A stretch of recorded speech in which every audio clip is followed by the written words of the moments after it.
Osho, Adhyatma Upanishad, talks on Adhyatma Upanishad given at Meditation Camp, Mount Abu, India, discourse number 15. सूत्र के पहले एक दो प्रश्न पूछे गए, उनकी बात कर लेनी उचित।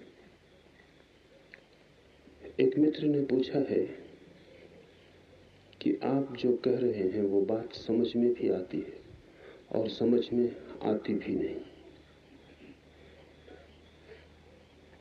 तो क्या करें? उनका प्रश्न मूल्यवान है। ऐसी सभी की प्रतीति होगी, क्योंकि समझ के दो तल हैं। एक तो जो मैं कहता हूं वो आपकी बुद्धि की समझ में आ जाता है, आपकी बुद्धि को युक्तिपूर्ण लगता है, आपकी बुद्धि को प्रतीत होता है कि ऐसा होगा। ये समझ ऊपर ऊपर है, ये समझ प्राण के भीतर तक नहीं उतर सकती।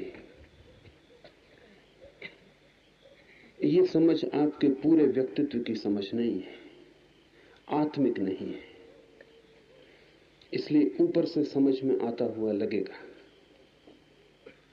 और जब तक यहां बैठ के सुन रहे हैं तब तक ऐसा लगेगा बिल्कुल समझ में आ गया। फिर यहां से हटेंगे और समझ खोनी शुरू हो जाएगी, क्योंकि जो समझ में आ गया है वो जब तक साधा ना जाए तब तक आपके प्राणों का हिस्सा नहीं हो सकता। जो समझ में आ गया है जब तक वो आपके खून मांस मज्जा में सम्मिलित न हो जाए तब तक वो ऊपर से किए रंग रोगन की तरह उड़ जाएगा। फिर जो समझ में आ गया है उसके भीतर आपकी पुरानी सब समझ दबी हुई पड़ी। जैसे ही यहां से हटेंगे वो भीतर की सब समझ इस नई समझ के साथ संघर्ष शुरू कर देगी। वो इसे तोड़ने की, हटाने की कोशिश करेगी। इस नए विचार को भीतर प्रवेश करने में पुराने विचार बाधा देंगे, अस्त व्यस्त कर देंगे, हजार शंकाएं संदेह उठाएंगे। और अगर उन शंकाओं और संदेह में आप खो जाते तो वो जो समझ की झलक मिली थी वो नष्ट हो जाएगी।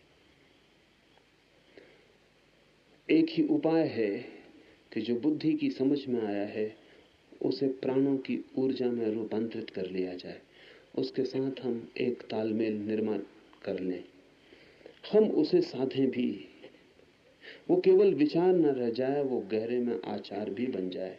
न केवल आचार बल्कि हमारा अंतस भी उससे निर्मित होने लगे, तो ही धीरे धीरे जो ऊपर गया है वो गहरे में उतरेगा और साधा हुआ सत्य फिर आपके पुराने विचार उसे न तोड़ सकेंगे, फिर वे उसे हटा भी ना सकेंगे, बल्कि उसकी मौजूदगी के कारण पुराने विचार धीरे धीरे स्वयं हट जाएंगे और तिरोहित हो जाएंगे।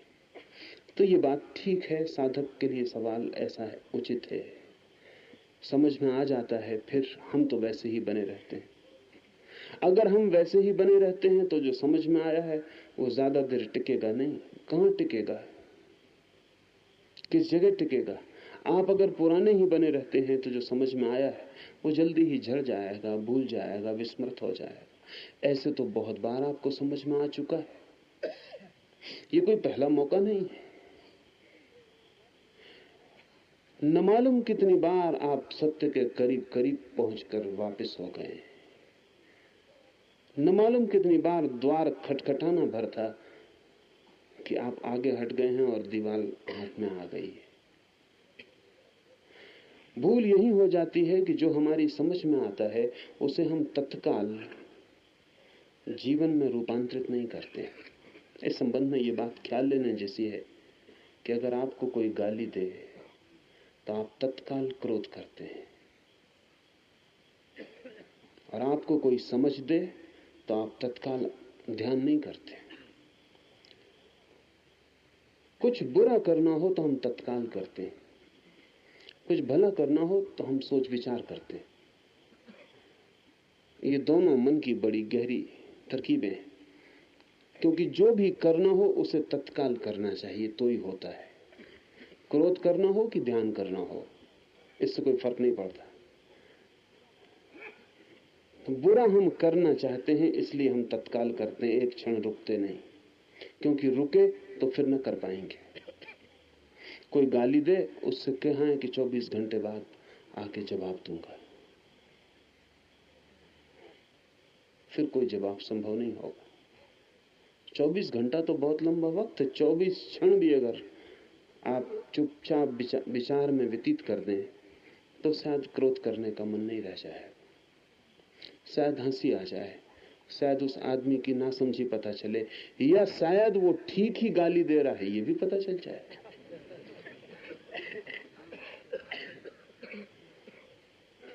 इसलिए समय खोना उचित नहीं है।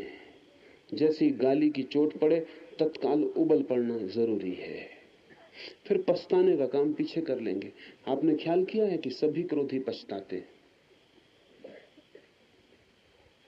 क्रोध करने के बाद पछताते। अगर थोड़ी देर रुक जाते तो क्रोध करने के पहले ही पछतावा आ जाता और क्रोध कभी ना होता। जिसका पछतावा क्रोध के बाद आता है वो कभी क्रोध से मुक्त नहीं हो पाएगा। जिसका पछतावा क्रोध के पहले आ जाता है वही मुक्त हो सकता है, क्योंकि जो हो चुका वो हो चुका, उसे अन किया नहीं किया जा सकता। लेकिन जगह कहां है? गाली दी आपने, इधर क्रोध भपका, दोनों के बीच में स्थान कहां है कि मैं थोड़ा सोच लूं, विचार कर लूं, विमर्श कर लूं, देख लूं अतीत के अपने संकल्प न मालूम कितनी बार किए हैं कि क्रोध न करूंगा, खोज लूं अतीत में कितनी बार क्रोध करके पछताया हूं। उतना मौका नहीं, समय नहीं, स्थान नहीं। उधर गाली, इधर आग निकलनी शुरू हो जाती। थोड़ी सी जगह बनाए, क्रोध मुश्किल हो जाएगा। क्रोध में तो नहीं बनाते जगह, लेकिन ध्यान में थोड़ी जगह बनाते, इसलिए ध्यान भी मुश्किल हो जाता। जब कोई शुभ और सही और ठीक बात की चोट पड़ती है उसे उसी क्षण करने में हम नहीं लग जाते, हम राह देखते। वो जो बीच का समय है वही अस्त व्यस्त कर देगा। गर्म लोहे पर चोट मारनी चाहिए। तो विचार करते रहते हैं कि चोट मारे या न मारे, तब तक लोहा ठंडा हो जाता। फिर चोट भी मारते हैं तो कोई परिणाम नहीं होता। एक मित्र आज आए थे, वो कहते हैं संन्यास लेना है लेकिन अभी और थोड़ा समय चाहिए, सोचना है। मैंने उनसे पूछा और कितनी बातों के संबंध में जीवन में सोचा है? अगर और बातों के संबंध में सोचा होता तो संन्यास कभी का फलित हो गया होता, क्योंकि सोच विचार का अंतिम परिणाम संन्यास है। जो भी आदमी सोचेगा, विचारेगा, इस जीवन में भोग उसके लिए व्यर्थ हो ही जाने वाला है। तो मैंने उनसे पूछा और कितना सोचा विचारा है, किस किस बात को सोच विचार के किया है, या कि सिर्फ सन्यास को सोच विचार के लेंगे? कितना समय लगाएंगे सोचने विचारने में? और आप ही सोचेंगे ना, तो कल आप सोचते हैं कि आप कुछ ज्यादा बुद्धिमान हो जाएंगे, तो जरा पीछे लौट कर देखें, बुद्धि कम भला हो गई हो, ज्यादा होती मालूम नहीं होती। वैज्ञानिक कहते हैं कि 14 साल और 18 साल के बीच में आमतौर से लोगों की बुद्धि रुक जाती, फिर कभी बढ़ती नहीं। ये भी बहुत विशेष लोगों की बात है। 18 साल तक जो बुद्धि जिनकी बढ़ती हो, नहीं तो और पहले रुक जाती। पिछले महायुद्ध में अमेरिका में जांच पड़ताल की भर्ती के लिए युद्ध के सैनिकों की, तो औसत बुद्धि की उम्र 13.5 वर्ष पाई गई। औसत बुद्धि का 13.5 वर्ष का आंकड़ा तय हुआ कि आमतौर से आदमी की बुद्धि 13.5 वर्ष पर रुक जाती, फिर कभी बढ़ती नहीं। आप कहेंगे कि ये बात जस्ती नहीं, क्योंकि आपको लगता है कि जब आप जवान थे उससे बूढ़े होकर आप ज्यादा बुद्धिमान हो गए। भला आपको न लगता हो, लेकिन अपने बेटों को आप जचवाते रहते कि ज्यादा बुद्धिमान में बूढ़ा आदमी, अनुभवी, तो मेरे पास बुद्धि ज्यादा। बुद्धि ज्यादा नहीं है आपके पास, अनुभव ज्यादा हो सकते हैं। अनुभव तो संग्रह है, बुद्धि उस संग्रह का उपयोग है, वो अलग बात है। बच्चे के पास संग्रह कम होता है, आपके पास ज्यादा है, मगर उस संग्रह का जो उपयोग है, उस संग्रह का कैसे उपयोग करना, वो बुद्धि है। बुद्धि संग्रह नहीं है। तो ये भी हो सकता है कि एक बच्चे के पास बूढ़े से ज्यादा बुद्धि हो, यह कभी नहीं हो सकता कि एक बच्चे के पास बूढ़े से ज्यादा अनुभव हो, कभी नहीं हो सकता। अनुभव तो बच्चे के पास कम होगा ही, लेकिन बुद्धि ज्यादा हो सकती। बूढ़े के पास अनुभव ज्यादा होता है, बुद्धि ज्यादा नहीं होती। और मित्र से मैंने कहा कि कल आप सोचते हैं या परसों बुद्धि थोड़ी ज्यादा हो जाएगी।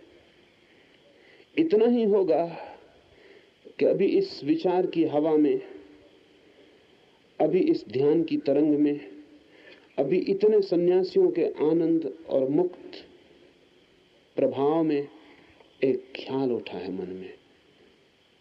माउंट आबू से नीचे उतरते उतरते जैसे जैसे आपकी बस नीचे उतरने लगेगी, वैसे वैसे इस ख्याल से आप भी नीचे उतरने लगेंगे।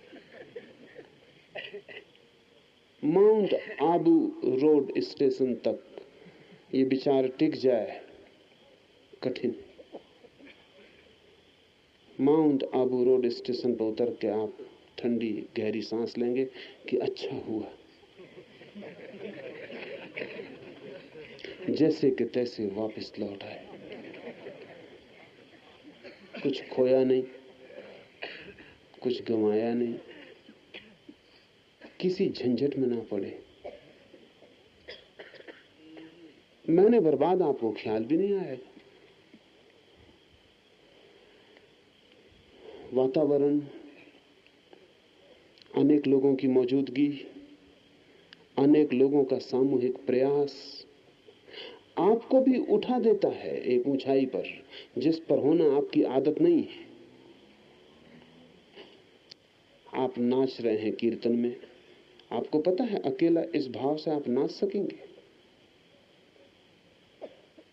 आप कम नाच रहे हैं, इतने लोग नाच रहे हैं, उनका नाच संक्रामक हो जाता है, वो आपको भी छू लेता है।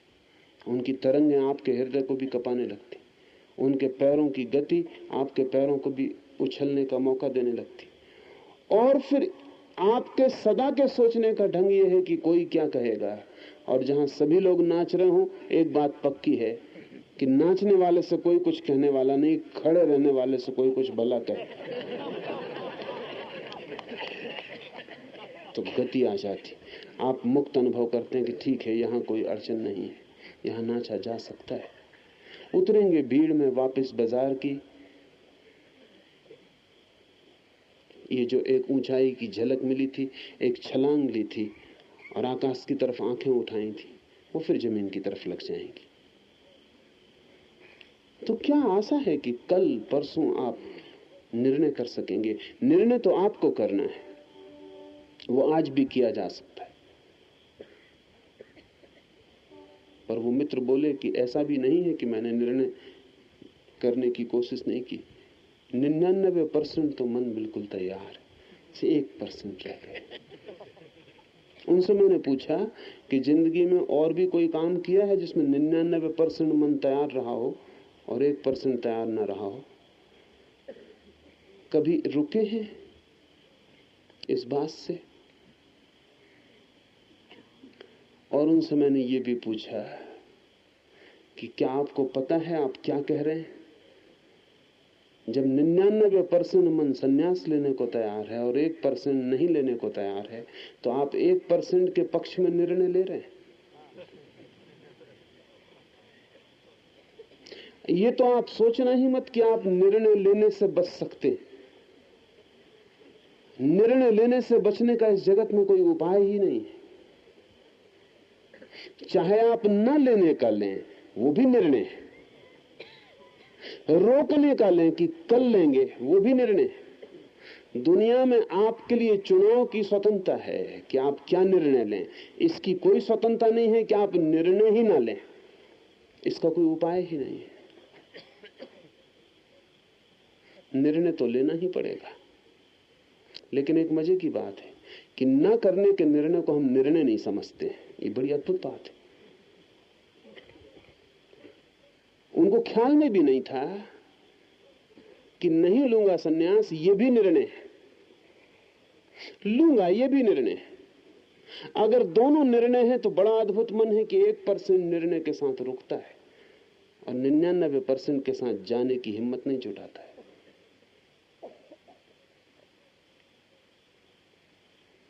हम अपने को धोखा देने में बड़े कुशल हैं। ऊपर बुद्धि को समझ में आ जाता है सन्यास, तो हम डरते भी हैं। हम सोचते हैं थोड़ा वक्त मिल जाए। वक्त इसलिए नहीं कि हम सोच लेंगे, वक्त इसलिए ये प्रभाव क्षीण हो जाएगा और वो जो 99% है वो 1% रह जाएगा और जो 1% है वो 99% हो जाएगा। और जब 99% था तब हमने नहीं निर्णय लिया सन्यास का, तो जब 1% होगा तब हम लेने वाले हैं। तो आपकी समझ, चूंकि आप उसे रूपांतरित नहीं करते, निर्णय नहीं बनाते, डिसीजन नहीं बनाते, कभी गहरी नहीं जा सकती। इसे ठीक से ख्याल में ले लें। बहुत बार सुन लेंगे, समझ लेंगे, फिर वैसे के वैसे रह जाएंगे। बल्कि इसका एक खतरा भी है कि जब बहुत बार सुन सुन के, समझ समझ के आप वैसे के वैसे रह जाते, तो धीरे धीरे आप चिकने घड़े हो जाते, क्योंकि इतनी चीजें फिसलती हैं आप पर से, तो चिकनाहट पैदा होती। इतने विचार आप पे गिरते हैं और आप वैसे ही रह जाते हैं, और विचार गिर जाते हैं नीचे और घड़ा अपनी जगह बैठा रहता, घड़ा चिकना हो जाता। तो जितनी बार आप ऐसी बातें सुन के वैसे रह जाते हैं, उतना कठिन होता जा रहा है, क्योंकि तब बात गिरेगी नहीं कि खिसल जाएगी नीचे। घड़ा बिल्कुल चिकना हो गया, रास्ते बन गए खिसलने के। अच्छा है अच्छी बात ही ना सुने, सुने तो हिम्मत करें और अपने को बदलने का निर्णय लें।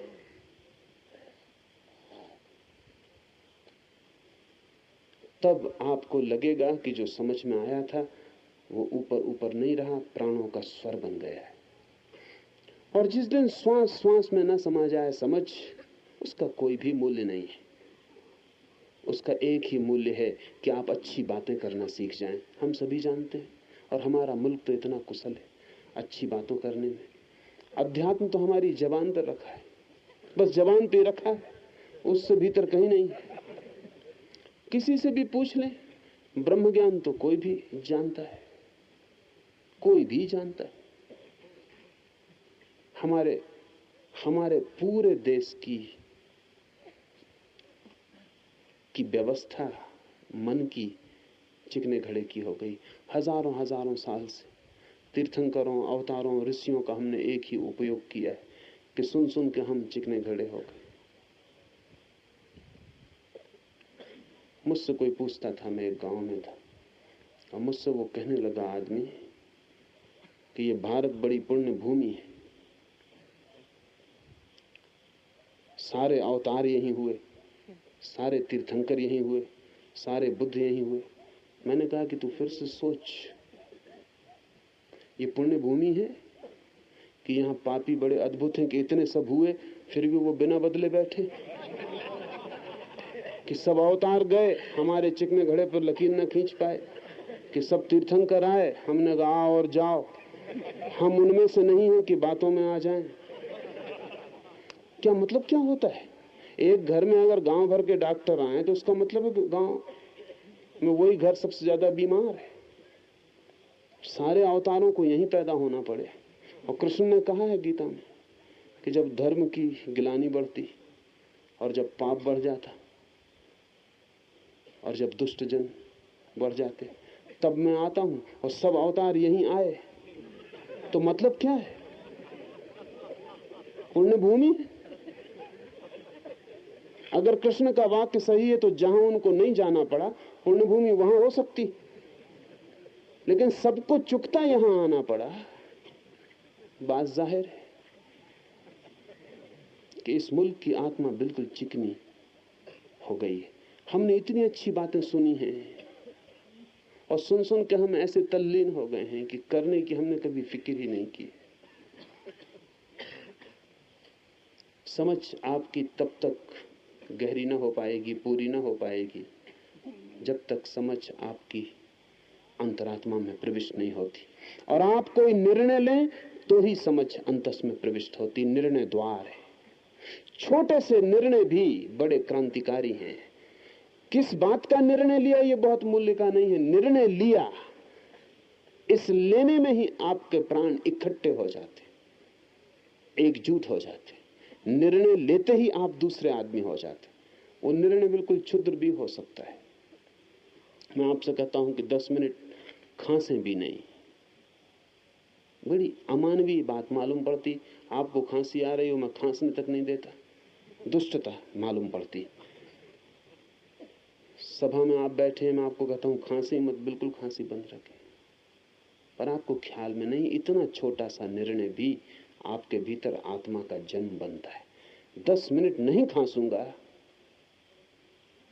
और अगर इसमें आप सफल हो गए तो एक खुशी की लहर रोए रोए में फैल जाती। आपको पता चलता है कि मैं कोई निर्णय लूं तो पूरा कर सकता हूं। खांसी, छींक बड़ी गड़बड़ चीजें, उनको रोको तो और जोर से आती।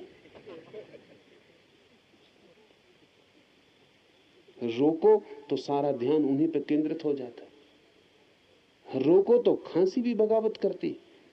वो कहती ऐसा तो कभी नहीं किया, ये क्या नया ढंग सीख रहे हैं, ये क्या बात है, ये तो अपना कभी संबंध नहीं रहा ऐसा कि मैं आऊं और आप रोकें।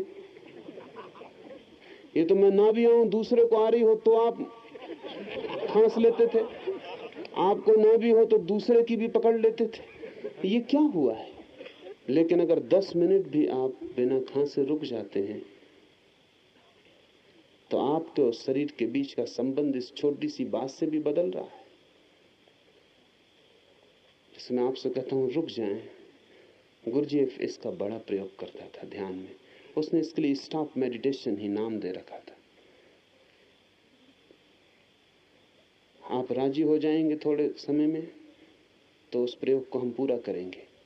जब मैं आपसे कहता हूं रुक जाएं तो मेरे रुक जाने में अभी मैं आप पे ज्यादा जोर नहीं दे रहा हूं। गुरुजीएफ भी कहता था रुक जाएं, लेकिन रुक जाने का मतलब था जैसे हैं, एक पैर ऊपर है और एक पैर नीचे है, नाच रहे थे तो वहीं रह जाए। गर्दन आड़ी है तो वैसी रह जाए, शरीर झुका है तो वैसा रह जाए। फिर जरा भी कोई फर्क नहीं करना है, जो हालत है वैसी रह जाए। चाहे शरीर धड़ाम से गिर जाए, पर आपको कुछ फर्क नहीं करना है। शरीर गिरे तो गिर जाए, और जैसा गिर जाए वैसे ही रहने देना है। आपको भीतर से इंतजाम नहीं करना है कि पैर जरा तिरछा है तो थोड़ा सा सीधा करके लेट जाए ना। तो गुरुजीएफ इसको स्टॉप मेडिटेशन कहता था, और उसने हजारों लोगों को इससे गहरे अनुभव करवाए। और ये बड़ा कीमती प्रयोग है, क्योंकि एकदम से रुक जाना और धोखा देने में दूसरे को कोई सवाल नहीं। आप अपने को दे सकते हैं। आपका एक पैर जरा ऊपर था, आप धीरे से नीचे रख लें तो कौन देख रहा है? बाकी आप खो गए एक मौका, कोई नहीं देख रहा है, किसी को मतलब भी नहीं। आपका पैर है, कहीं भी रखिए।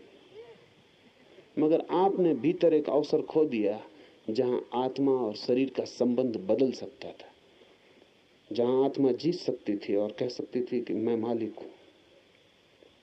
अगर आपने धीरे से पैर रख लिया संभाल के और फिर आराम से खड़े हो गए कि अब देखो इस स्टॉप का प्रयोग कर रहे हैं, तो आप किसी और को धोखा नहीं दे रहे, आपके शरीर ने आपको धोखा दे दिया।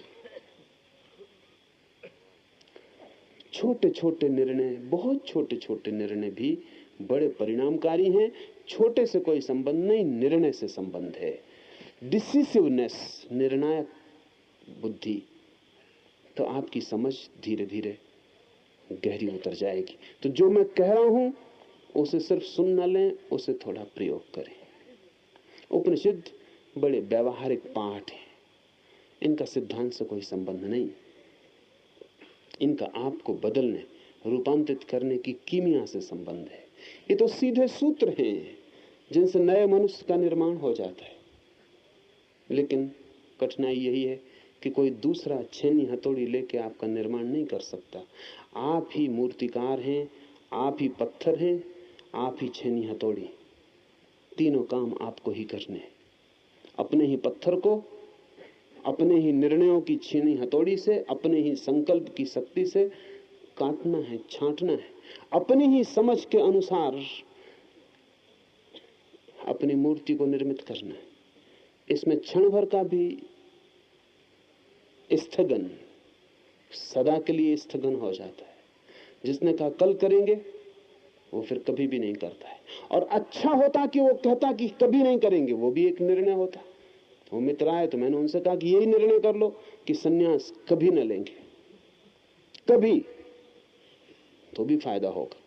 पर तुम कहते हो कि सोचेंगे, लेंगे कि नहीं लेंगे, ये इनडिसिसिवनेस, नहीं लेंगे यही पक्का कर लो, तो भी कुछ निर्णय तो किया। लेंगे तो पक्का कर लो, तो कोई निर्णय किया। नहीं लेंगे ये भीतर की स्थिति है, लेकिन इसको भी साफ नहीं होने देते। इसको भी कहते हैं कि नहीं लेंगे जरूर, थोड़ा समय। इस तरह अपने को धोखा दे जाते हैं। सन्यास एक निर्णय है, एक संकल्प है, परिणामकारी है। लोग मुझसे पूछते हैं क्या होगा गिरुए वस्त्र पहन लेने से? मैं उनसे कहता हूं कुछ भी ना होगा तो 3 महीने पहन डालो। वो कहते हैं लोग हंसेंगे, तो इतना तो कम से कम होगा। और तुम लोगों के हंसने को 3 महीने तक शांति से झेलना, तो बहुत कुछ हो जाएगा। लोग हंसेंगे इसकी फिक्र ही छोड़ना, बहुत कुछ हो जाने की शुरुआत हो जाती। लोग मुझसे कहते हैं बाहर की बदलाहट से क्या होगा, आप तो भीतर की बदलाहट बता दें। मैं उनसे कहता हूं बाहर तक की बदलाहट की हिम्मत तुम्हारी नहीं, तुम भीतर की बदलाहट की बातें कर रहे हो। कपड़े बदलने में प्राण छूटते हैं, चमड़ी अगर बदलने लगूंगा तो मुश्किल पड़ेगी, और भीतर की तुम बातें कर रहे हो। लेकिन हम धोखा देने में कुशल हैं, हम अपने को धोखा देने में कुशल हैं। और जो आदमी अपने को धोखा दे रहा है वो कभी धार्मिक नहीं हो सकता। ख्याल रहे, दूसरों को धोखा देने वाला धार्मिक हो सकता है, खुद को धोखा देने वाला धार्मिक नहीं हो सकता, क्योंकि फिर कोई रास्ता ही नहीं बचता है। एक और मित्र ने पूछा है, अच्छे कर्म बुरे कर्मों को काटते नहीं हैं बल्कि उन पर आच्छादित हो जाते हैं, इसलिए बुरे तथा अच्छे सभी कर्मों का फल भोगना अनिवार्य है। क्या बुरे कर्म तथा अच्छे कर्म क्रम से फल देते हैं या बिना कर्म के फल देते हैं? यदि बुरे कर्मों का क्षय अच्छे कर्मों से नहीं किया जा सकता, तब अच्छे कर्म करने का कोई औचित्य नहीं हो सकता। क्या यह सिद्धांत समाज के लिए उपयोगी है? इसे थोड़ा सा ख्याल में ले लें। बुरे कर्मों का क्षय अच्छे कर्मों से नहीं किया जा सकता, तो उन मित्र को ऐसा चिंता लगी होगी कि फिर कोई अच्छा कर्म करेगा ही क्यों। और तब तो समाज के लिए बड़ा खतरा हो जाएगा। बात बिल्कुल उल्टी है। आपको अगर पता है कि बुरे कर्म अच्छे कर्म से काटे जा सकते हैं, तो आप बुरे कर्म मजे से किए जाते हैं, क्योंकि कभी भी अच्छा कर लेंगे और काट लेंगे। दवा हाथ में है तो बीमारी से डर क्या है? गंगा स्नान कर लेंगे, सब कर्म धुल जाएंगे। किसी साधु संत का आशीर्वाद ले लेंगे, सब कर्म धुल जाएंगे। चोरी की है, दान कर देंगे उसी पैसे से, और तो पैसा है भी कहां। बड़ा चोर बड़ा दानी हो जाएगा, लाख चुराएगा 10,000 दान करेगा। चोरी में डर नहीं है फिर कोई, क्योंकि दान से हम चोरी को काट लेंगे। किसी की हत्या कर देना, फिर एक बच्चे को जन्म दे देना, एक जीवन लिया, एक दे दिया। ये दुनिया इतनी बुरी सिर्फ इसलिए है कि आपको ये पक्का पता है कि बुरा भी कट जाता है। जब मैंने आपसे कहा कि बुरे को काटने का कोई भी उपाय नहीं, अच्छा कर्म भी बुरे कर्म को नहीं काटेगा, तो आपको बुरा कर्म करते वक्त पुनः सोचना होगा कि जो नहीं कट सकता है और जिसे भोगना ही पड़ेगा अनिवार्यतया, जिसमें कोई उपाय नहीं है, न कोई अच्छा कर्म साथ देगा, न दान पुण्य साथ देगा, न गंगा, न तीर्थ, न गुरु, न भगवान, कोई आशीर्वाद साथ न देगा, जो किया है वो मुझे भोगना ही पड़ेगा, तो करते वक्त आपको ठीक से सोच लेना है, क्योंकि ये बात आखिरी हुई जा रही, इसमें अब कोई उपाय नहीं। इसमें ऐसा नहीं कि रोएंगे भगवान के सामने कि हम तो पतित हैं और तुम पतित पावन हो, तो कुछ करो, हमारा कुछ न बिगड़ेगा, तुम्हारा नाम बदनाम होगा कि तुम पतित पावन हो। और हम तो इसीलिए करते रहे पाप कि न करेंगे पाप तो तुम पतित पावन कैसे रहोगे। तो अब दिखाओ अपना पतित पावन रूप।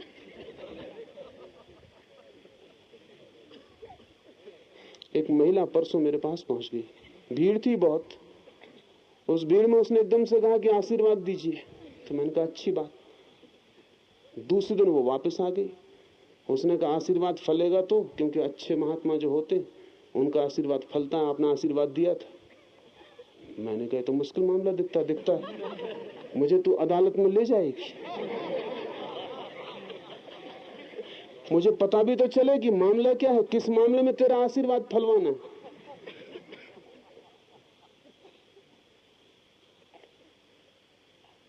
तो उसने कहा लेकिन आपको ख्याल होना चाहिए कि अच्छा महात्मा तो जब भी आशीर्वाद देता तो फलता ही।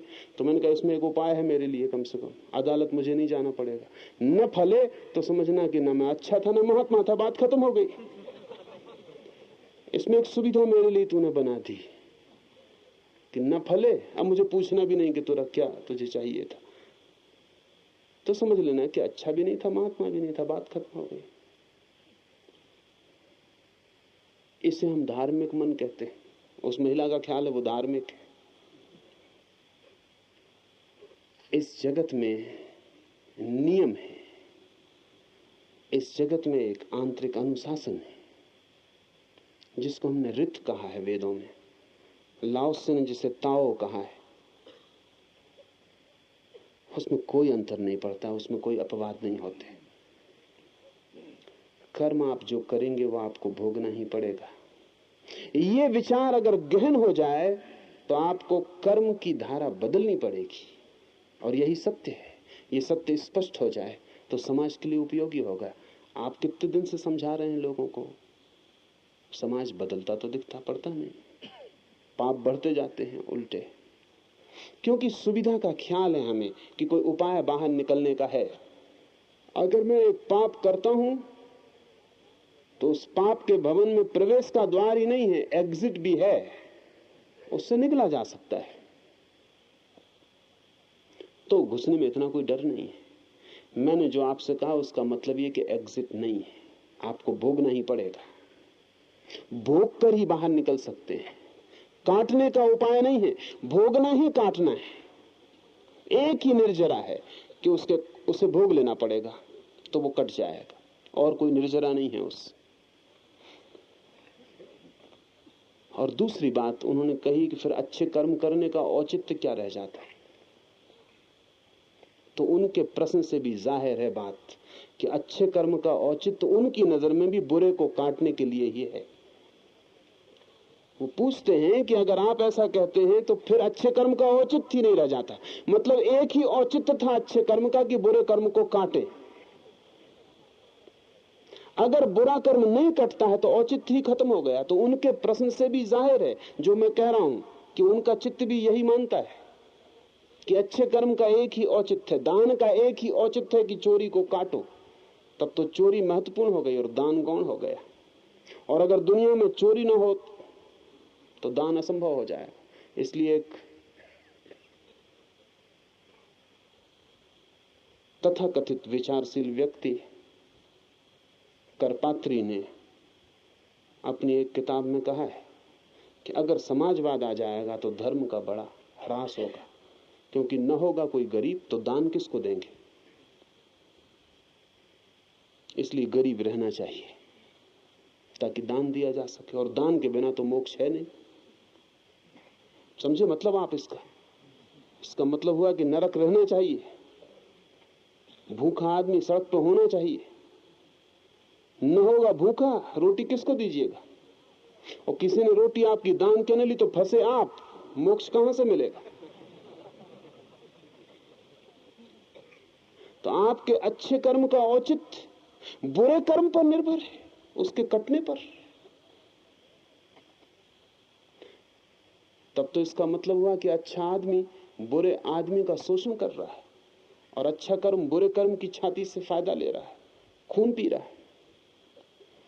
अच्छे कर्म का औचित्य बुरे कर्म को काटना नहीं है, बुरे कर्म का औचित्य है उसके दुख में, अच्छे कर्म का औचित्य है उसके सुख में।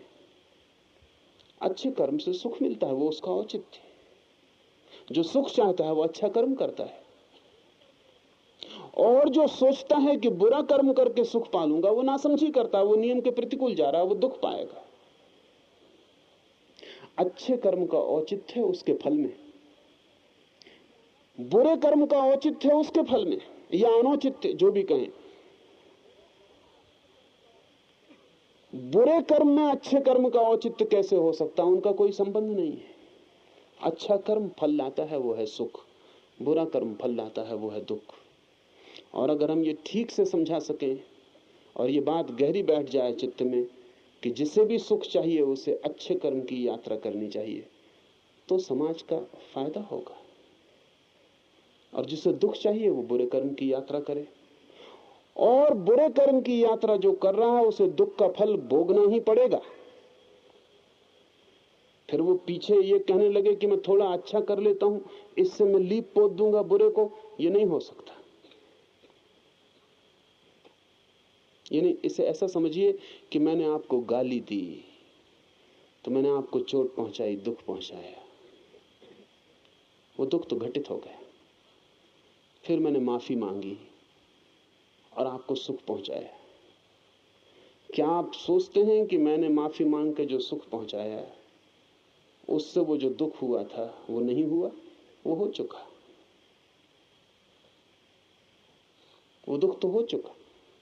आपको मैंने जो चोट पहुंचाई वो दुख तो हो चुका। अब चोट पहुंचा के जो मैंने मलहम पट्टी की ये दुख को नहीं मिटाती, सिर्फ उस चोट के ऊपर मलहम पट्टी करती। मैंने गाली दी, मैंने एक बुरा कर्म कर लिया, गाली दे के मैंने भी दुख पा लिया।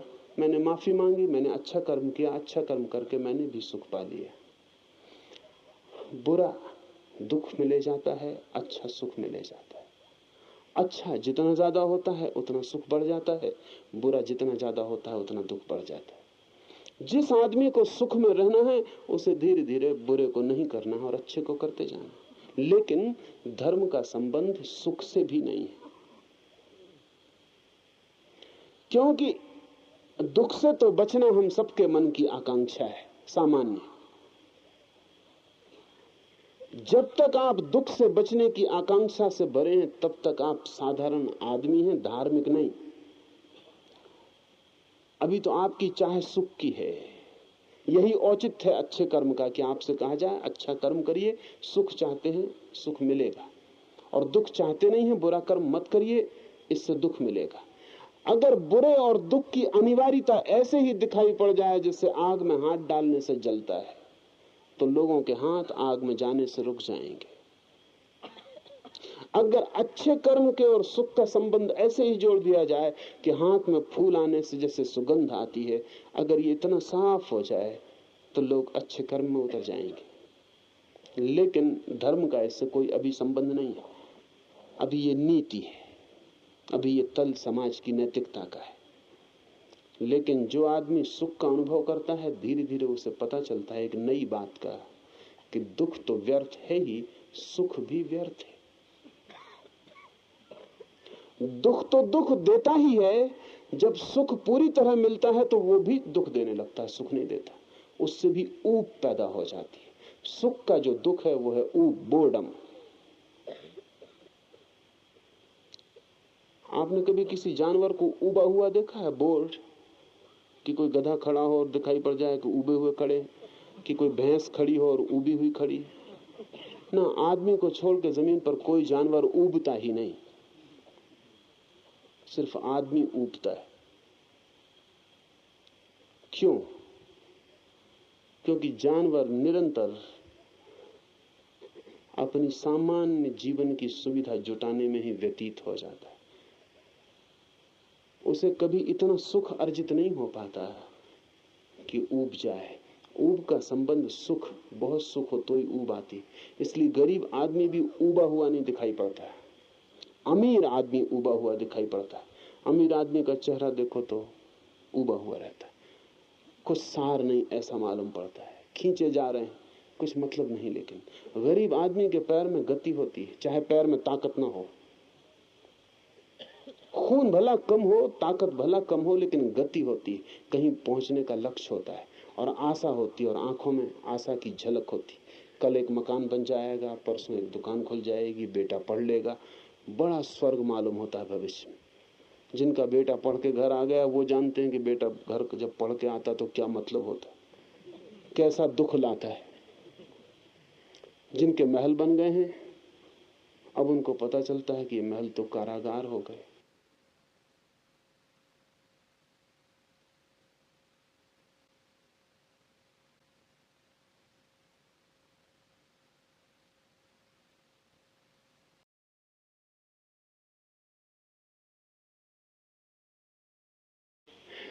जब सुख पूरा मिल जाता है तब पहली दफा पता चलता है कि इससे भी ऊब रहे हैं हम। मन सुख से भी ऊबता है। इसलिए बुद्ध और महावीर और कृष्ण और राम राजाओं के घरों में पैदा हुए। गरीब के घर में पैदा होकर कोई तीर्थंकर और अवतार नहीं हो पाता है। उसका कारण है क्योंकि ऊब ही नहीं पाता सुख से। जैनियों के 24 तीर्थंकर राजाओं के बेटे, बुद्ध, राम, कृष्ण, सब राजाओं के बेटे। कारण है राजा के घर में ही पता चलता है कि चीजें सब व्यर्थ हैं। हो तभी तो पता चलेगा, हो ही ना तो पता कैसे चलेगा। बुद्ध को अगर पता चला कि स्त्री देह में कुछ भी नहीं है तो उसका कारण यह था कि बुद्ध के पिता ने उनके राज्य में जितनी सुंदर लड़कियां थी सब बुद्ध के हरम में इकट्ठी कर दी थी। तो पता चला कि कुछ सार नहीं। असार तो तभी पता चलेगा जब आपके पास मौजूद हो कोई चीज। इसलिए आज अमेरिका सबसे ज्यादा ऊबा हुआ है और भाग रहा सारी दुनिया में अमेरिका का जवान लड़का और जवान लड़की कि कहीं ऊब से छुटकारा हो जाए। कहीं भी, चाहे गांजा हो, अफीम हो, marijuana हो, कुछ भी हो, कोई तरकीब मिले कि ये जो ऊब है ये मिट जाए। सुख से जब ऊब पैदा होती है और प्राण जब इस आकांक्षा से भर जाते हैं कि अब हम सुख के ऊपर कैसे जाएं, तब धर्म का जन्म होता है। तो अच्छे कर्म के औचित्य दो हुए। एक, अच्छे कर्म का फल सुख है, इसलिए जो लोग बिना धार्मिक हुए भी सुख की आकांक्षा करते हैं, सभी करते हैं, नास्तिक हो, अधार्मिक हो, हिंदू हो, मुसलमान हो, कोई भी हो, जो लोग सुख की आकांक्षा करते हैं, अच्छे कर्म का औचित्य यह है कि अच्छे कर्म से सुख मिलता है, वो उसका परिणाम है। और अच्छे कर्म का दूसरा औचित्य यह है कि जब सुख मिल जाता है तब सुख की व्यर्थता दिखाई पड़ती, और जब सुख व्यर्थ होता है तो आदमी धर्म की यात्रा पर निकलता है। धर्म की यात्रा का अर्थ है सुख से भी कैसे छुटकारा हो, दुख से कैसे छुटकारा हो, ये संसार की यात्रा है, और सुख से भी कैसे छुटकारा हो, ये मोक्ष की यात्रा। अब हम सूत्र को लें।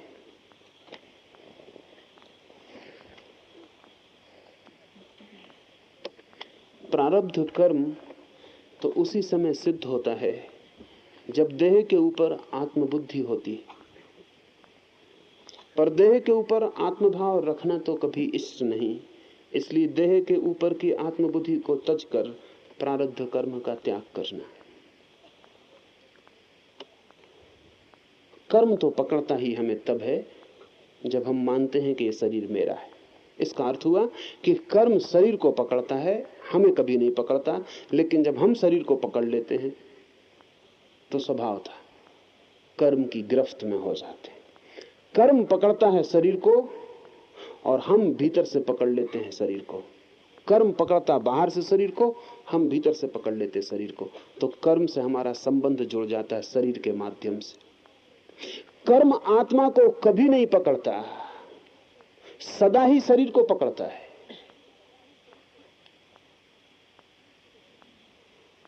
जैसे कि अगर कोई छुरी से किसी चीज को काटे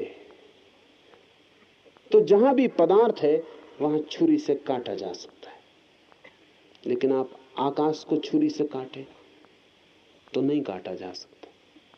छुरी घूम जाएगी और आकाश अनकटा रह जाएगा। कर्म का जो प्रभाव है, जो परिणाम है, वो जो छुरी है कर्म की, वो पदार्थ को काट सकती है। शरीर पदार्थ है, मन भी पदार्थ है, पदार्थ से पदार्थ की टक्कर हो सकती है, लेकिन भीतर जो चैतन्य है वो शून्य आकाश है।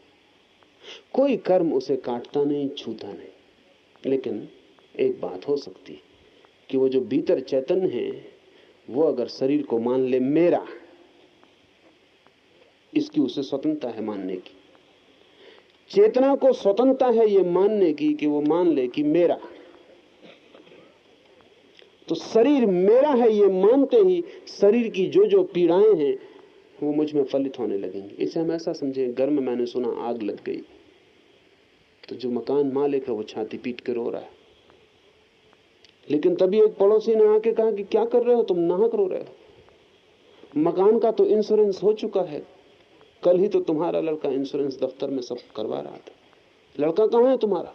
लड़का कहीं बाहर गया था। बाप ने कहा क्या ठीक, इंश्योरेंस हो चुका? अरे तब तो रोने की कोई बात ही नहीं। आंसू विदा हो गए। मकान अब भी चल रहा है, वही मकान, लेकिन अब इंश्योरेंस हो गया। तो मकान मेरा है, इससे संबंध तत्काल हटके वो जो इंश्योरेंस से पैसा मिलेगा वो मेरा है। अब मकान से मेरा हट गया। लेकिन तभी लड़का भागा हुआ आया और उसने कहा कि क्या कर रहे हैं, हंस रहे हैं खड़े होकर।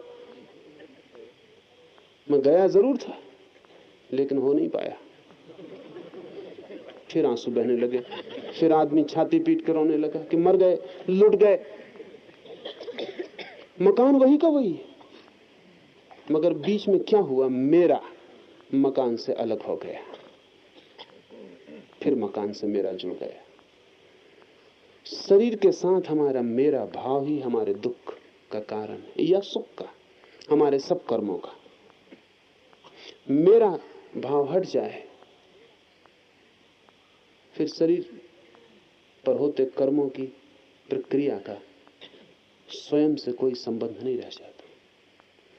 तो ये सूत्र कहता है मेरा भाव, आत्म भाव रखना ही समस्त कर्मों की प्रक्रिया को साथ देना है, कोऑपरेट करना है, सहयोग देना है। हट जाए मेरा भाव, पता चल जाए कि मैं कौन हूं, शरीर नहीं हूं। तो जैसे इस आदमी को पता चला कि मकान मेरा नहीं है, अब जलता रहे, ऐसा ही बुद्ध और महावीर को पता चल गया है कि ये मकान मेरा नहीं है, जलता रहे। हट गए पीछे। उसका पता चल गया जो इस मकान में रहने वाला है, उसका पता चल गया जो मकान में जरूर है लेकिन मकान ही नहीं। आत्मभाव का हटना ही समस्त प्रारब्ध कर्म का त्याग है। फिर कर्म का कोई अर्थ नहीं है, त्याग हो गया। देह की भ्रांति यही प्राणी के प्रारब्ध कर्म की कल्पना है, पर आरोपित अथवा भ्रांति से जो कल्पित हो वो सच्चा कहां से होगा। आरोपित है, कल्पित है, लगता है मेरा है, आपका बेटा है, जी जान दिए दे रहे हैं उसके लिए, कुर्बान हो सकते हैं खुद।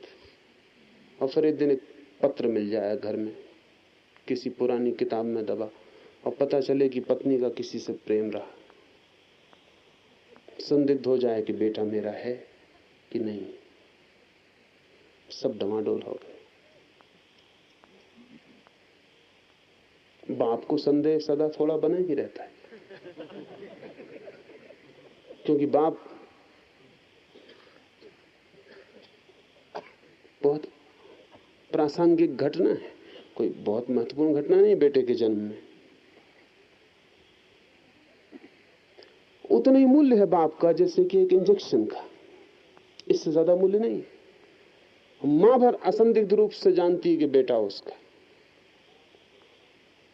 बाप को तो थोड़ा संदेह बना ही रहता। उसी संदेह को मिटाने के लिए हमने इतने सख्त विवाह की व्यवस्था बनाई कि वो संदेह बाप को सताए नहीं तो जिंदगी भर मुश्किल हो जाएगी। जिन बेटों के लिए मेहनत करनी, उन पर संदेह बना रहा कि पता नहीं अपने हैं भी कि नहीं, तो बड़ी अस्त व्यस्तता न हो जाए। इसलिए विवाह की बड़ी सख्त व्यवस्था की है और स्त्रियों की सारी गति पर रुकावट डाल दी है कि कहीं उनका दूसरे पुरुषों से कोई संबंध ना आए। संबंध ही ना आए तो डर न रहे। और इसलिए कुंवारी लड़की पर बड़ी फिक्र होती है कि शादी कुंवारी लड़की से हो। इसलिए जो और भी ज्यादा इसमें बहुत ज्यादा चिंता में रत थे, वो बाल विवाह कर देते थे ताकि डर का कोई उपाय ही न रह जाए। तो निश्चित रहे कि पुत्र मेरा है। मेरा हो तो आरोपित हो जाता हूं मैं, संदिग्ध हो तो मुश्किल हो जाता। जहां मेरे का आरोपण है वहां लगता है कि बस मैं जुड़ गया और अब मैं सब कुछ कर सकता हूं, फिर सब दुख भी झेलूंगा। जहां मेरा हटता है वहां लगता है मैं टूट गया, अलग हो गया। ये सब आरोपित है। मेरे का सारा भाव आरोपित है। मेरा इस जगत में कुछ भी नहीं। मेरा शरीर भी मेरा नहीं, वो भी मेरे माँ बाप से मिलता है। उनका भी नहीं है, उनके माँ बाप से मिलता है। खोजने अगर हम जाएं तो अरबों खरबों वर्षों की यात्रा है छोटे से अणु की, जिससे आपका शरीर बना हुआ है। न हड्डी आपकी, न मांस आपका, न मज्जा आपकी, कुछ भी आपका नहीं, न मन आपका। सिर्फ आप ही आपके हैं, लेकिन उस आप का कोई पता नहीं है आपको। वो कौन है भीतर जो सिर्फ जिसे मैं कह सकूं मेरा, जिसे मैं कह सकूं मैं। मेरे को हटाते जाएं, छोड़ते जाएं, एलिमिनेट करते जाएं। उपनिषद कहते हैं, कहते जाएं नेति नेति, ये भी मैं नहीं, ये भी मैं नहीं, हटाते जाएं। सब मेरे से संबंध तोड़ लें, तब अचानक जैसे अंधेरे में ज्योति जल जाए, उसका अनुभव होगा जो मैं हूं। मेरे से छुटकारा होने पर मैं का अनुभव होता है और मेरे के फैलाव को बढ़ाते जाने से मैं का अनुभव क्षीण होता चला जाता है। तो जितना बड़ा मेरे का विस्तार, उतने कम मैं का अनुभव। इसलिए बुद्ध और महावीर घर छोड़कर भागे। घर की वजह से तकलीफ न थी, बड़ा विस्तार था साम्राज्य का, बहुत कुछ था जो मेरा था। उस मेरे की मात्रा इतनी ज्यादा थी कि उसमें मैं का कहीं पता नहीं चलता था कि मैं कौन हूं। सारा मेरे का साम्राज्य छोड़कर भाग गए। महावीर ने अत्यंतिक कोशिश की है भागने की, वस्त्र तक छोड़ दिए, नग्न हो गए ताकि कुछ भी कहने को ना बचे कि मेरा, ये मेरा है, ये कपड़ा मेरा है, ये भी कहने को ना बचे। क्यों? सिर्फ एक कारण से, ताकि ये जो मेरे के बड़े विस्तार में मैं की कोई अनुभूति नहीं होती, पता नहीं चलता। सबको छोड़ के भाग जाऊं, खालिस अकेला रह जाऊं, तो शायद पता चले कि मैं कौन। मेरे से तोड़कर मैं का पता आसान है, मेरे से जोड़कर मैं का पता मुश्किल होता जाता है। इसलिए जितनी चीजें जुड़ती जाती हैं, जितना परिग्रह होता जाता है, जितना विस्तार होता चला जाता है, उतना ही मैं का केंद्र लुप्त होता चला जाता है, दबता चला जाता है। मेरे का सारा जाल कल्पित है। सत्य तो हूं मैं, मेरा है असत्य। जो सच्चा नहीं है उसका जन्म कहां से होता है? जिसका जन्म नहीं हुआ उसका नाश कहां होता है? इस प्रकार जो असत है, वस्तु रूप है ही नहीं, उसको प्रारब्ध कर्म कहां से हो? बड़ी विचारपूर्ण बातें कही हैं।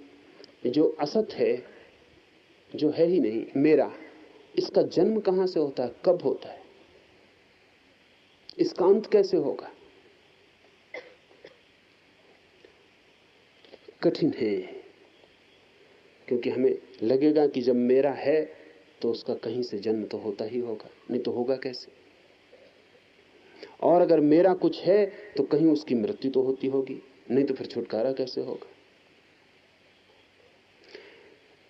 इस बात को समझने के लिए मैंने पीछे जो आपसे मिथ्या की कोटि कही थी उसे ख्याल में ले लें। रस्सी पड़ी है, सांप दिखाई पड़ गया, पास जाके देखा सांप नहीं है, रस्सी है। अब सवाल यह है कि इस रस्सी में सांप दिखाई पड़ा तो सांप का रस्सी में जन्म तो हुआ, दिखाई पड़ा था, मगर जन्म कहां हुआ? झूठ का जन्म कैसे होगा? और फिर अब लालटेन लेकर आए तो दिखाई पड़ा कि सांप नहीं है, तो मृत्यु भी हो गई, लेकिन मरी हुई लाश कहां है उस सांप की? जो दिखाई पड़ता है और था नहीं, उसका जन्म भी नहीं होता, उसकी मृत्यु भी नहीं होती, वो सिर्फ भ्रांति है। पर भ्रांति होती है, भ्रांति हो सकती है, भ्रांति आरोपित है। रस्सी में किसी सांप का कोई जन्म हुआ ही नहीं था, आपके ही मन ने प्रक्षेपण किया था और रस्सी पर सांप दिखाई दिया था। आप सिनेमा गृह में बैठते हैं, आपकी पीठ की तरफ आप लौट के नहीं देखते, देखेंगे भी क्या, वहां कुछ होता भी नहीं देखने को, सामने पर्दे पर सब होता है, रंग का, रूप का, गीत का, संगीत का प्रवाह होता है पर्दे पर सामने। लेकिन मजे की बात है कि पर्दे पर कुछ भी नहीं होता, पर्दा होता है खाली, केवल छाया और धूप, फिकती हुई किरणों का जाल होता है। वैसे पर्दा खाली होता है, सब कुछ होता है भीतर, पीछे, पीठ के पीछे जहां प्रोजेक्टर लगा होता है। वो प्रोजेक्टर शब्द बड़ा अच्छा है,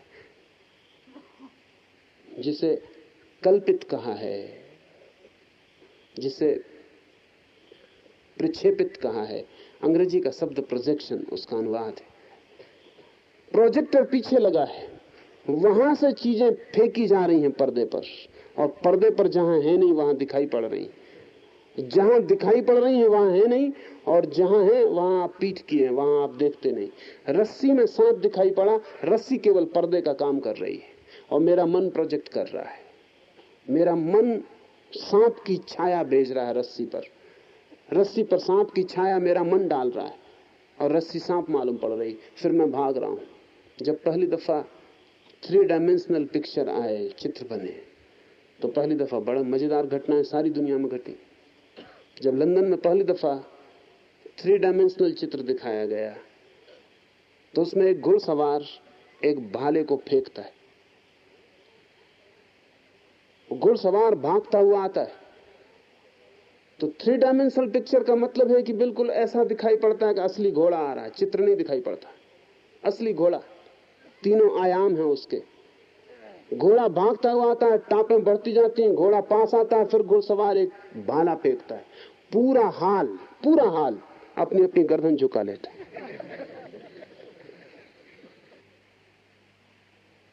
पूरे हाल में बीच में जगह बन जाती भाले के निकलने की, चीख मच जाती हैं, महिलाएं बेहोश हो जाती। क्या हुआ? कहीं कोई भाला था नहीं, मगर भाला बिल्कुल वास्तविक मालूम हो रहा था और 3 डायमेंशनल था, तो बिल्कुल लगा कि निकल जाएगा। तो उस क्षण में झुक जाना, क्योंकि मन को भीतर क्या पता कि भाला असली है कि नकली, कि दिखाई पड़ रहा है नहीं, मन तो आदतवश झुक गया कि कहीं भाला लग ना जाए। ये तो क्षण में हो गया, इसलिए सोचना थोड़ी पड़ता है। फिर पीछे खुद ही हंसी आई होगी कि क्या पागलपन किया, लेकिन हो गया। जब बुद्ध जगते हैं तो हंसी आती है कि क्या पागलपन किया। रिंझाई के संबंध में कहानी है कि रिंझाई को जब ज्ञान हुआ तो वो हंसने लगा, वो खिलखिलाने लगा, और जब उसके शिष्यों ने पूछा कि आप क्यों हंस रहे हैं, क्या हो गया, तो रिंझाई ने कहा कि मुझे परम ज्ञान हो गया। तो उन्होंने कहा परम ज्ञान? पर हमने कभी ऐसा सुना नहीं कि परम ज्ञान होने के बाद कोई इस तरह हंसता, आप हंस क्यों रहे हैं? तो रिंझाई लोटपोट हुआ जाता है, उसके पेट में बल पड़ रहे हैं, और वो कह रहा मैं इसलिए हंस रहा हूं कि खूब बुद्धू बने और व्यर्थ बने, कुछ भी न था, जिसे पकड़े थे वो था नहीं, और जिसे छोड़ने की कोशिश कर रहे थे वो भी नहीं था, खुद हम ही थे अकेले, हम ही अपने हाथ को पकड़े हुए थे। जैसा कभी कभी रात में होता है ना, कि अपने ही हाथ से अपनी छाती दबाए हुए और अंदर सपना चल रहा है कि कोई छाती पे चढ़ा बैठा है, और जब आंख खुलती तो कप रहे हैं, पसीना छूट रहा है, अपने ही हाथ छाती पे पड़ गए थे, उनके वजन की वजह से लग रहा था। नींद में सभी इंद्रियां बहुत सतेज हो जाती हैं। इसलिए जरा सा वजन बहुत वजन मालूम पड़ता है, जरा सा वजन बहुत वजन मालूम पड़ता है। खुद का ही हाथ लगता है कोई छाती पे चढ़ा बैठा। कभी कोशिश करें, घर में कोई सोया हो, जरा पैर के पास बर्फ का एक टुकड़ा धीरे धीरे घिस दें उसके पैर में, बस सपना शुरू हो जाएगा। भीतर सपना होगा कुछ ऐसा कि पहाड़ पे चढ़ रहे हैं, बर्फ ही बर्फ है, मरे जा रहे हैं, गले जा रहे हैं, चीख पुकार मच जाएगी भीतर। जरा थोड़ा सा दिया पास ले जाकर जरा आंच दे दें पैर में किसी सोए आदमी की, वो समझेगा कि नरक में पहुंच गए। लपटें जल रही हैं, कढ़ाए हैं और डाले जा रहे हैं, निकाले जा रहे हैं। क्या भीतर क्या हो रहा है? वो मन अपनी धारणाएं रखे बैठा है, जरा सा इशारा और मन अपनी धारणाओं का फैलाव शुरू कर देता। पर्दा मिले कि प्रोजेक्टर काम शुरू कर देता। जागते में भी हम जो कर रहे हैं वो यही है। होश से जब कोई जागता है, वस्तुतः हमारा जागरण नहीं, बुद्ध का जागरण, उपनिषद के ऋषियों का जागरण, जब कोई उस जागरण को उपलब्ध होता है तब उसे हंसी आती है। कैसी नासमझी की, जो था नहीं उसे देखा, जो था नहीं उसे पकड़ा, जो था नहीं उसे छोड़ने की कोशिश भी की, और सारा खेल अपना था। हम ही सब तरफ से थे, हमारा मन ही सब तरफ से था। अगर जीवन की किसी भी घटना का ठीक ठीक विश्लेषण करेंगे तो इस सच्चाई का अनुभव हो जाएगा। किसी भी घटना का ठीक ठीक विश्लेषण करेंगे, इस सच्चाई का अनुभव हो जाएगा। नहीं करेंगे विश्लेषण तो पीठ की तरफ मन का कारोबार जारी है और जगत पर्दा बना हुआ है, उस पर सब खेल चल रहा है, सब चीजें दिखाई पड़ रही हैं। नहीं, इस माया का न कोई जन्म है और न कोई मृत्यु। मिथ्या का न कोई जन्म होता, न कोई मृत्यु। देह यह अज्ञान का कार्य है, उसका ज्ञान द्वारा जो समूल नाश हो जाता है, तो यह देह रहती कैसे है? ऐसी शंका करने वाले अज्ञानियों का समाधान करने के लिए ही श्रुति ने बाह्य दृष्टि से प्रारब्ध कहा है। वास्तव में न तो देह है और न प्रारब्ध है। ये बड़ी कठिन बात है। और जो मैं परसों आपसे एक दो दिन पहले कह रहा था, और अड़चन मालूम पड़ी होगी, मैंने आपसे कहा था कि बुद्ध को झूठ बोलना पड़ता, महावीर को झूठ बोलना पड़ता है आपकी वजह से, क्योंकि आप झूठ की ही भाषा समझते हैं और कोई भाषा नहीं समझते। ये सूत्र में है। ये सूत्र कह रहा है कि वास्तव में न तो देह है और न प्रारब्ध है। वस्तुतः सत्य में न तो देह है और न प्रारब्ध है, न कोई बुरा कर्म है और न कोई भला कर्म है, न कोई सुख है और न कोई दुख है। वास्तव में संसार नहीं है। ये तो वास्तविकता है, लेकिन ये कही नहीं जा सकती। सूत्र कहता अज्ञानियों से ये कहा नहीं जा सकता, क्योंकि अगर अज्ञानियों से कहोगे देह नहीं है तो वो कहेंगे हद हो गई, आपका दिमाग ठीक है, आप अपने दिमाग का इलाज करवा लो। अज्ञानियों से कहोगे संसार नहीं है तो आपको पागल खाने में भेज देंगे। ज्ञानी अज्ञानियों के बीच वैसी हालत में है जैसा अंधों के बीच में कोई आंख वाला हो। वो कहे बड़ा प्रकाश है और सब अंधे हंसे। वो कहे क्या बातें कर रहे हो, मस्तिष्क तो रास्ते पे है, ठिकाने पे है, कैसा प्रकाश। वो कहे मुझे दिखाई पड़ता है, तो अंधे सब हंसे कि दिखाई पड़ने का मतलब, दिखाई पड़ने जैसी कोई चीज सुनी है कभी, होती है कभी?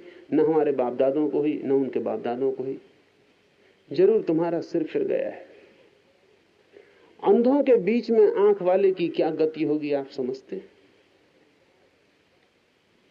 अगर समझदार होगा तो भूल के भी वो बातें नहीं करेगा जो अंधों को दिखाई नहीं पड़ रही। और अगर अंधों को भी वो आंख के रास्ते पर लाना चाहता है तो उसे बहुत सी डिवाइसेस, उपाय करने पड़ेंगे।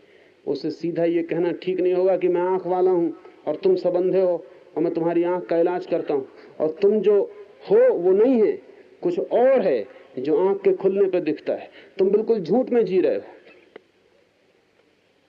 तो अंधों की आंख का इलाज करने की बजाय अंधे मिलके उसकी आंख का इलाज कर देंगे।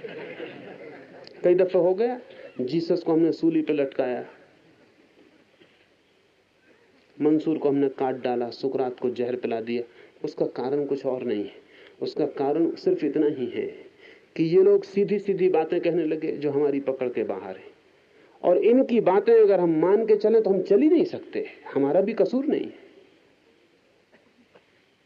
लेकिन आप जान के हैरान होंगे कि भारत में हमने किसी बुद्ध, किसी महावीर, किसी रामकृष्ण को फांसी नहीं दी। जीसस को सूली लग गई जेरूसलम में, मंसूर को मुसलमानों ने मार डाला, सुकरात को यूनानियों ने काट डाला। इस मुल्क में हमने किसी बुद्ध, किसी महावीर, किसी कृष्ण को कभी नहीं काटा, मारा, सूली नहीं दी। आप जानते हैं कारण क्या है? कारण बड़ा अद्भुत है, और वो कारण यह है कि कृष्ण और बुद्ध और महावीर, जीसस और सुकरात से अंधों के साथ बातचीत करने में ज्यादा कुशल है, और कोई कारण नहीं। कुल कारण इतना है, वो ज्यादा कुशल है। और कुशलता की वजह है क्योंकि इस मुल्क में हजारों साल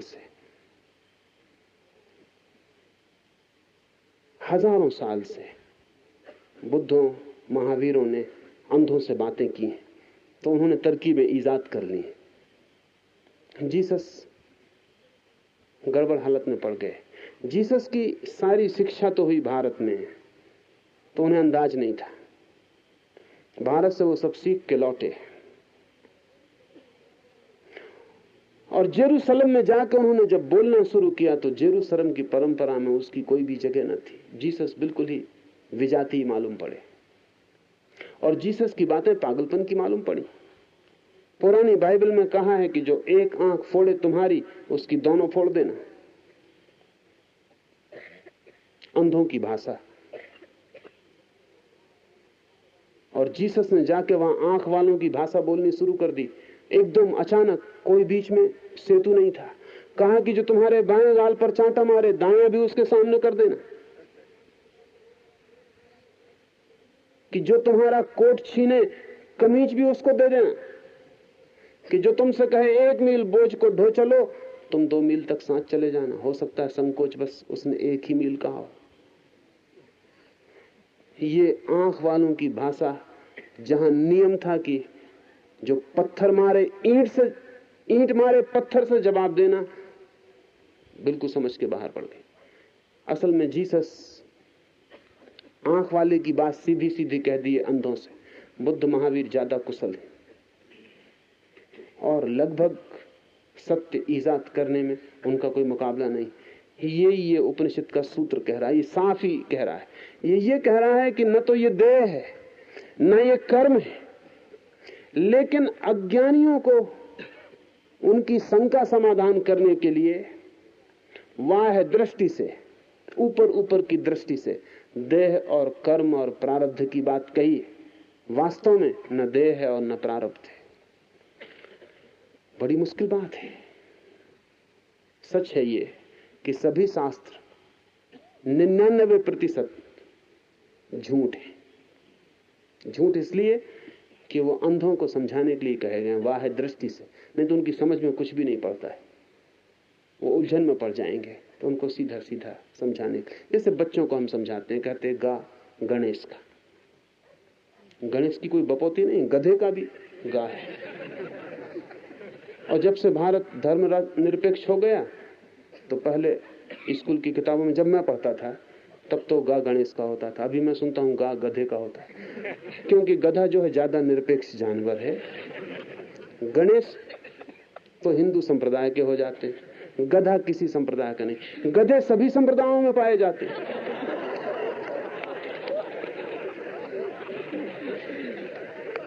पर बच्चे को हम समझाते हैं गा गणेश का या गा गधे का, और बच्चा पकड़ ले। और फिर जब भी गा आए कहीं तो पहले बोले गा गधे का, और फिर आगे बढ़े तो मुश्किल हो जाएगी। वो तो सिर्फ सहारा था। वो बच्चा गधे को समझ सकता था, गाय को नहीं समझ सकता था, इसलिए गाय को जोड़ दिया। फिर प्रतीक भूल जाएंगे, चित्र हट जाएंगे, गाय सीधा आ जाएगा। वो जो अज्ञानी है, जहां से उसे उठाना है उसकी भाषा से बात शुरू करनी पड़ती है। उससे कहना पड़ता है ये दुख है, ये सुख है। सुख चाहते हो तो अच्छा कर्म करो, दुख चाहते हो तो ही बुरा कर्म करो। ना भी चाहते हो दुख, बुरा करोगे तो बुरा फल पाओगे, अच्छा करोगे अच्छा फल पाओगे। अगर दोनों से छूट जाओगे तो फिर तुम्हें कोई फल नहीं मिलेगा, और जब कोई फल नहीं मिलता है तो तुम मुक्त हो जाते हो। लेकिन ये सारी की सारी बात एक बात मान के चल रही हैं हम कि ये सारा वास्तविक का जगत है।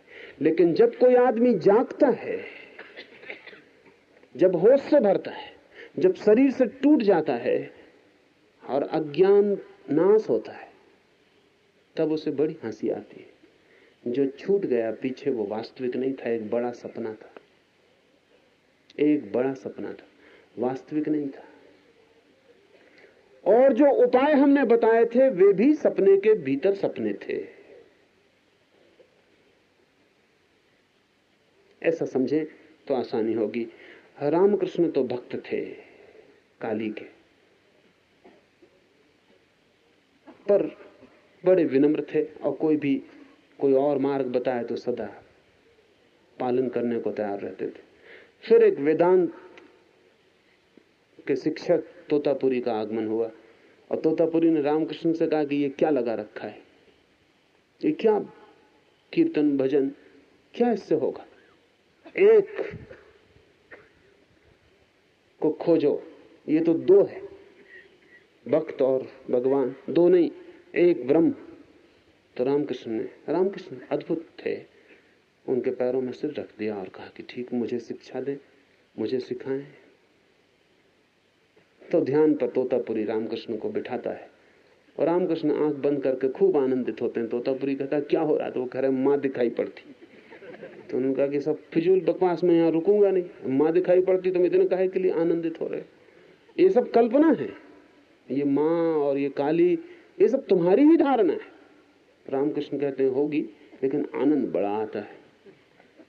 तो तोतापुरी ने कहा कि अगर इसी आनंद में पड़े रहना है तो परम आनंद कभी ना आएगा। तो रामकृष्ण ने पूछा क्या करूं? तो तोतापुरी ने कहा कि एक तरकीब करो, जब काली भीतर दिखाई पड़े उठाओ एक तलवार और 2 टुकड़े कर दो। तो रामकृष्ण ने कहा तलवार वहां कहां से लाएंगे? स्वाभाविक, कहां से तलवार ले आएंगे एकदम से? और भीतर अगर बाहर तलवार हो भी तो ले कैसे जाएंगे? और काली जब दिखाई पड़ेगी तो कैसे, कहां है तलवार? तो तोतापुरी ने कहा कि जिस मन से काली को भीतर खड़ा कर लिया है उसी मन से एक तलवार भी खड़ी कर लेना। जब तुम काली तक को भीतर खड़ा करने में सफल हो गए हो तो छोटी सी तलवार न कर पाओगे।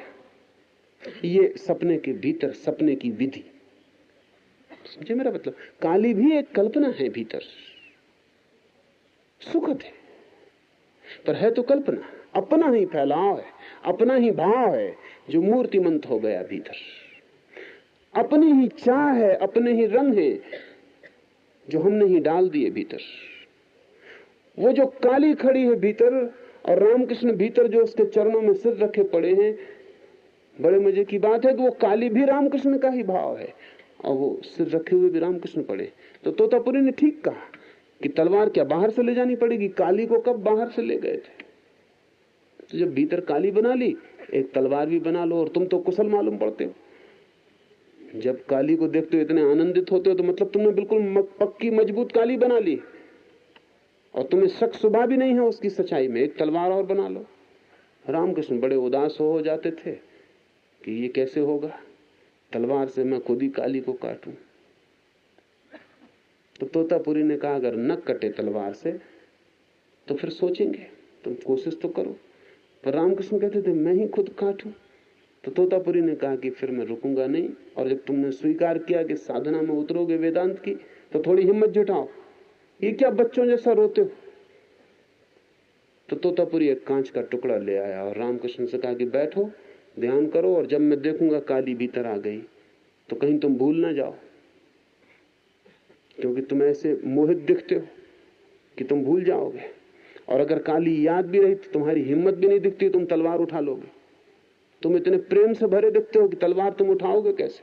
जैसे कोई माँ अपने बच्चे को काटे, उससे भी कठिन तुम्हें होगा, ये भी मैं समझता हूं।